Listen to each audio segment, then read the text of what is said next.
Amplifier circuit ఒకటి ఉంటుంది, అది చూద్దాం. ఓకే, సో ఇది మనకి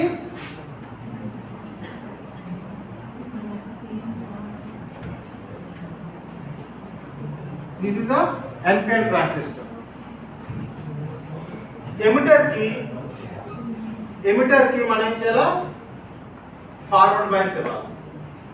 సో ఫార్వర్డ్ బయాస్ ఇవ్వాలి కాబట్టి మనం ఇక్కడ దాని త్రూ ఒక రెసిస్టర్ కనెక్ట్ చేస్తాం అన్నమాట. ఇక్కడ ఎంత ఇవ్వాలా, ఇక్కడ వోల్టేజ్ ఎంత ఇవ్వాలి, 6 volts. ఏ 6 volts ఇవ్వాలా, -6 volts ఇవ్వాలి.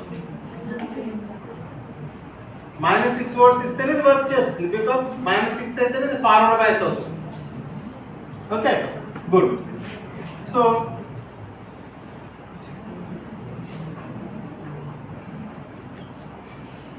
సో మనం ఇక్కడ ఇన్పుట్ ఇస్తాం.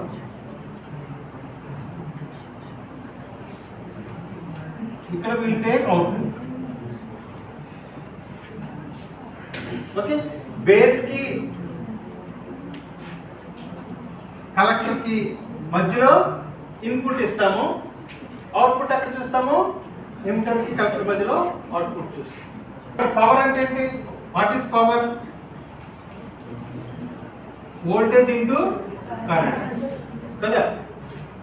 ఇక్కడ ఏమవుతుంది అంటే ట్రాన్సిస్టర్ లో పవర్ యాజ్ ఇట్, అంటే ఎంత పవర్ అయితే ఉందో అంత పవర్ మీకు అవుట్పుట్ వస్తుంది.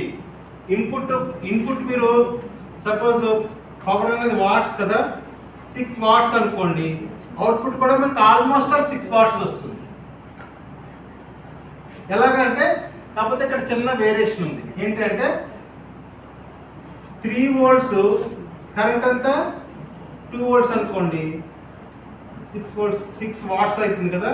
కానీ మీకు అవుట్పుట్ వచ్చేటప్పటికి అకార్డింగ్ టు ఇది మారుతుంది అనమాట. 2 volts అంటే వోల్టేజ్ తగ్గుతుంది, కరెంట్ పెరుగుతుంది, ఇది కూడా మీకు 6 watts వస్తుంది కదా. Input 6 watts, output.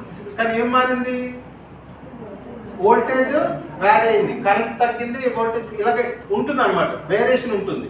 సో దాని ప్రకారం అక్కడ వాల్యూ మార్చిన కొద్ది ఏమవుతుందంటే పవర్ సేమ్ వస్తుంది, కానీ current we can increase the current, we can decrease the current.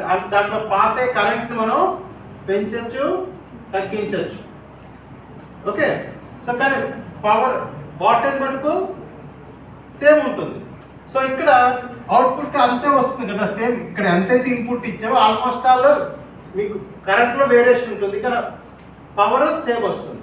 అప్పుడు ఏమవుతుంది అంటే మీకు అవుట్పుట్ యాంప్లిఫై వస్తుంది, అంటే 3 volts కాస్త 6 volts అయి వస్తుంది అన్నమాట. 6 volts ఎలాగైతుంది అంటే పవర్ సేమ్ కదా, ట్రాన్సిస్టర్ లో పవర్ సేమ్ పవర్ వస్తుంది, you get same power as output.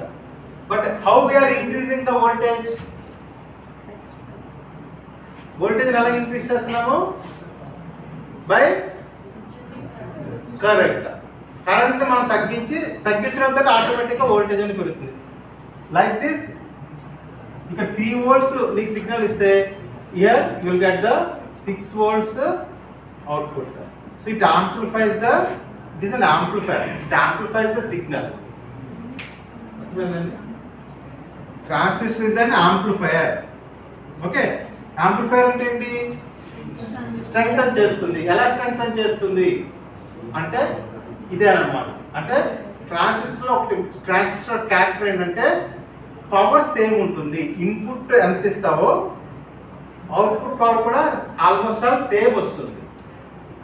So by adding this resistor మన అవుట్పుట్ ఒక హై రెసిస్టెన్స్ ఆపోజిట్ గా మనం తీసుకున్నప్పుడు ఏమవుతుందంటే అది యాంప్లిఫై అవుతుంది బై రిడ్యూసింగ్ ద కరెంట్ తగ్గిపోతుంది, వోల్టేజ్ పెరుగుతుంది. సో లైక్ దిస్ మనం 3 volts కదా మనం 6 volts చేస్తాం.